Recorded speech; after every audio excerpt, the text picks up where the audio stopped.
Greetings! You're watching SeptumSin versus the world. I'm SeptumSin. Well, today we're doing another director spotlight, and this time we are covering Joel Wynkoop. He is a pretty prolific director, actor, and producer. He's done quite a bit of work. I have a decent amount of his stuff, and if I was doing an acting spotlight, I probably would be here all day.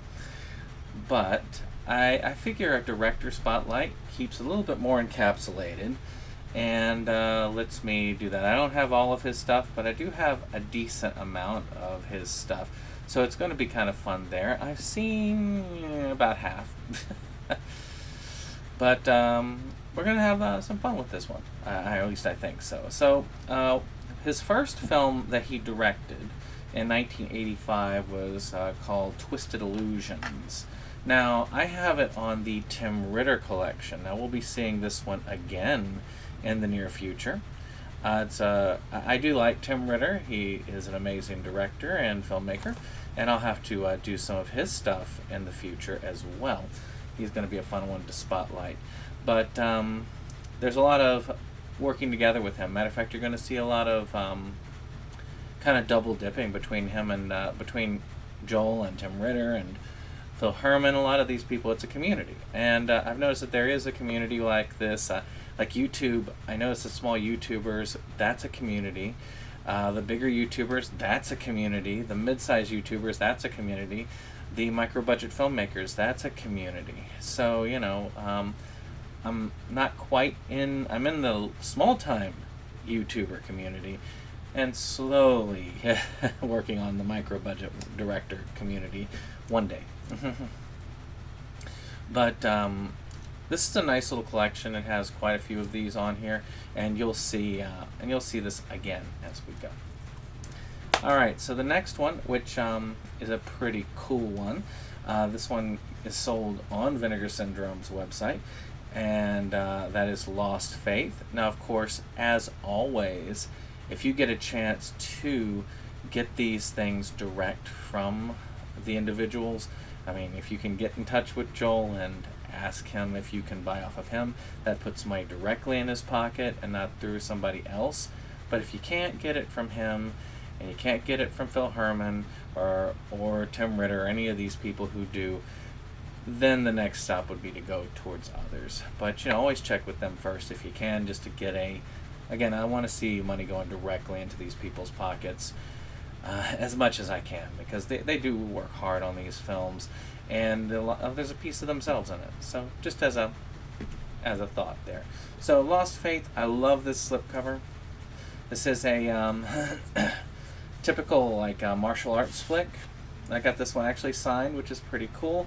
I like how he's got "Keep the Faith, Brother" written on the hands there, and this is the original, I think, artwork. Again, they do some pretty cool stuff.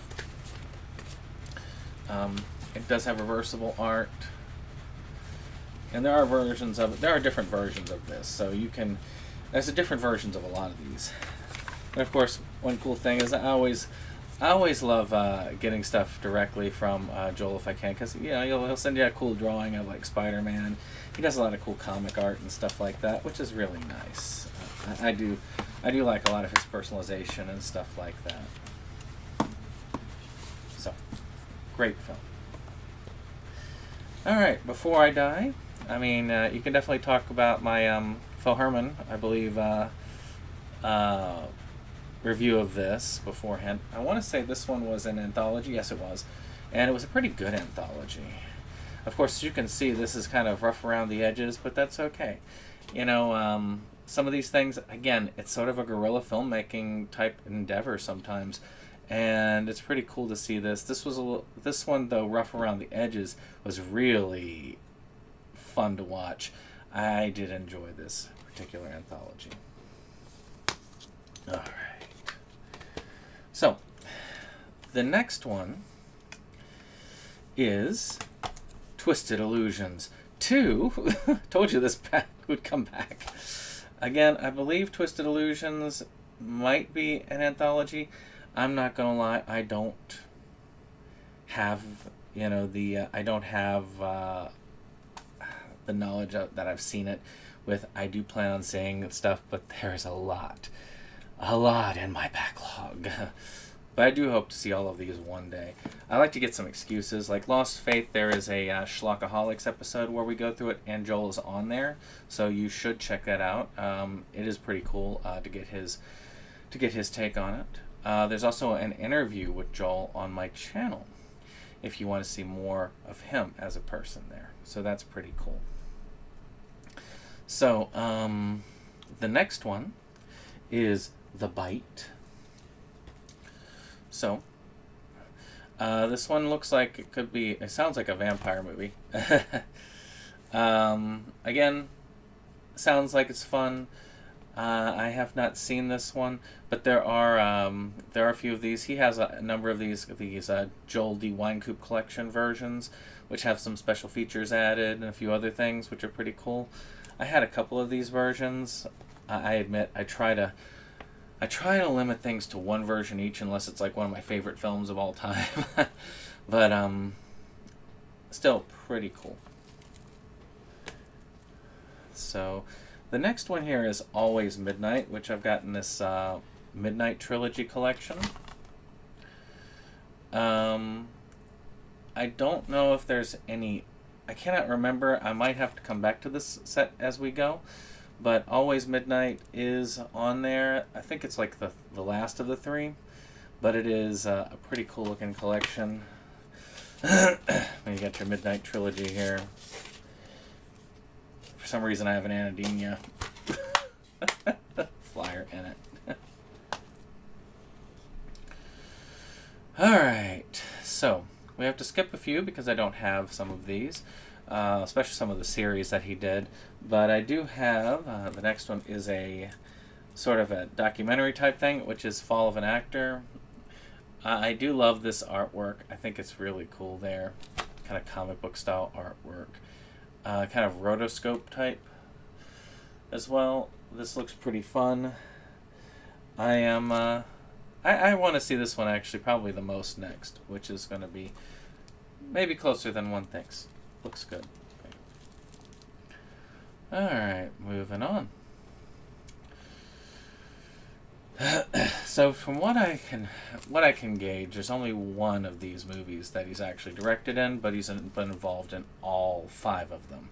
And that is Truth or Dare Part 4, Deadly Dares. Now the first 4 are on these nice Blu-rays, which is pretty cool. The 5th is only on DVD. I've been told that it was an interesting batch, but I'm hoping... I think I did end up watching mine because I was told, watch your copy. I'll replace it if it's bad.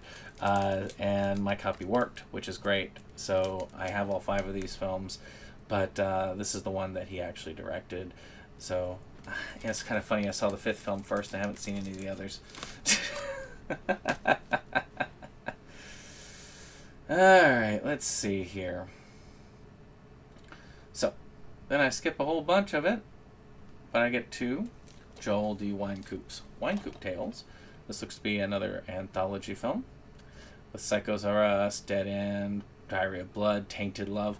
I love this cover. Kind of has an old school horror comic vibe to it, which those are really cool. I mean, Tales of the Crypt, Creep Show, that sort of vibe. I am looking forward to this. It sounds like it's going to be a hoot. So now we get a little bit more into the current time frame. As we move into 2020, the pandemic kind of took filmmaking to a low. So what he did is he got together and said, let's make something. And this one is mostly online, has a few contacts and more face-to-face contact as time goes on. But just as the Craiglant incident, this is part 1. Which has Phil Herman, Joel Wynkoop, and Sean C. Phillips in it as the 3 main characters. They fight an alien invasion. Of course, his wife is in this one as well with a pretty prominent roles. Pretty prominent roles in it, because multiple roles. But those 3 pretty much are the same role, even though there are versions of him. It's a pretty cool one. I did enjoy this. I do have a fairly in-depth look at this. There's a film psychoanalysis on the Craiglon Incident trilogy.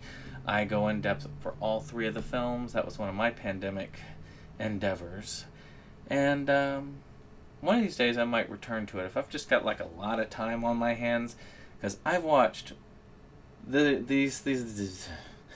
watched these films lots. Because for those, I like to watch them a minimum of 3 to 5 times each when I did a psychoanalysis, so I could get a good feel for it, get an understanding, see some things. And a lot of these films, most of the ones I've seen, have little tidbits that are thrown in, and they're really fun to look for, like little Easter eggs. So each time you look at it, there is something different. If I had any issue with it, it's sometimes the runtime is... And you can tell that they made it during the pandemic, and they were working with what they had. But it was still quite fun, still very enjoyable. I definitely liked it. So the next one up here is the second film, Aftermath. Had some pretty cool stuff in it. Basically, some similar stuff to the first one. Pacing better. Like I said, I think they improved with each one of these iterations. They are fun characters to work with. I do like the Craiglon stuff. It is, in general, a fun trilogy, and this was really cool. Now, one I haven't seen yet is this one here that was made in between 2 and 3 of the Craiglon Incident, which is when I was young. Super 8 films of Joel D. Wynkoop. So these films probably take place a bit before, probably a bit before. Most of them probably without sound or sound added afterwards. I've seen a couple snippets of some of those films. And it's just kind of fun. A lot of martial arts stuff, because he is a martial artist. He does have a lot of extra skill there, so it's kind of cool to watch. So the last of the trilogy, which is 3, Annihilation. This one really pulled out all the stops. It was really good. It does have a cameo of one of my friends, Kyle Rappaport, who I do have a spotlight on this channel for. And it's pretty good. I really enjoyed this one. I think this was the best of the 3. They're all pretty good movies. I wouldn't know if I'd watch them all back to back, but I definitely would watch them over the course of a weekend or something. And it's kind of fun. I ever feel like if we ever end up having to go into quarantine again, I'm going to be putting on the Craiglon Incident, just because. So the next one, also, a psychoanalysis done on this one, which is the Doomsday Stories. Now, this is another anthology. We've covered it on the Phil Herman one. But there is a significant Joel Wynkoop one, and it is, in my opinion, probably the best of the ones that are on here, which is 127 times, which we will get to see more later. And it's about a guy who is trying to fix things that were broken in time, and by using time travel, and it's not working so well. It's all in this universe where you've got like these zombies in this zombie apocalypse, call them the meanies, and there's a couple films that share this. I do like the universe. I hope that they make more films in the universe. I'd like to see that shared and continued. It would be kind of cool. So the next film is the full version of 187 times, not 27. That's a different movie. 187 times. This is basically a continuation of it. It picks up some before, some after, and does complete the story in the short. So you're not retreading a lot of ground from the short. It's good to watch them both. You should check them out as a group. It is kind of fun, so it's well worth one's time. Now, one I really want to see, because I did do a psychoanalysis before I got this, which is a lot of the background stuff between Phil Herman's Doomsday Stories. And apparently, this was directed by Joel Wynkoop. And I'm curious. I'd like to see more behind the scenes, more about it. I wish I had this before I did the psychoanalysis of it, but still, it's good to have. So another short that was directed and a part of an anthology was the film I Slay on Christmas. Very fun little Christmas film. I enjoyed it somewhat, and again, great to see it.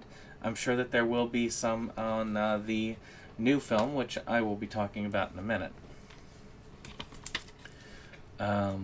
So, The last of the films I have is Crimes Through the Ages, the Owen brothers, which is kind of between him and Phil Herman directed this. It's a nice little like a mockumentary, and it's fairly enjoyable. I watched this for the Phil Herman one because I only had like a few that I'd not seen. This one I have a lot more that I haven't seen, but it's still kind of fun to watch, still enjoyable, and hopefully there. Now I'm pretty sure. I mean, he may not, but I mean, he may have some involvement in the upcoming Unearthed that Phil Herman is directing. They work together. If not, that's still going to be a fun film. I'm going to actually have a minor appearance in it. That's going to be cool. But if you can, just look that up under. There's plenty of those posts by Phil Herman online. You can check that out and definitely donate. Maybe snag yourself a cool shirt and get that going. But with that being said, I hope you've enjoyed this. If you are interested in any of these or movies that he's acted in, you should check in with Joel and see if he can sell you some of these. Again, it's great to get some money in the actors' pockets. I am definitely looking forward to seeing more of this. Well, I hope you've enjoyed this. Hit that like, subscribe, and share, and we'll see you on the next one. Bye-bye. This is the end of the show. We hope you liked it though. We had our spend, had time afraid. It's almost time to go. This is the end of the show. But we felt you'd like to know. A bunch of friends right to the end. Our link just down below. This is the end of the show. So help us let you know. 'Cause here's Jake to say the things we thought just couldn't go. And now we would like to take a moment to thank our friends at the Rebel Gaming Club for our rollicking opening number that has been gracing our videos for some time now. And we want to thank all our friends who come out for various projects and what have you. We have numerous links below, and we very much encourage you to check them out and give the other people a visit as well.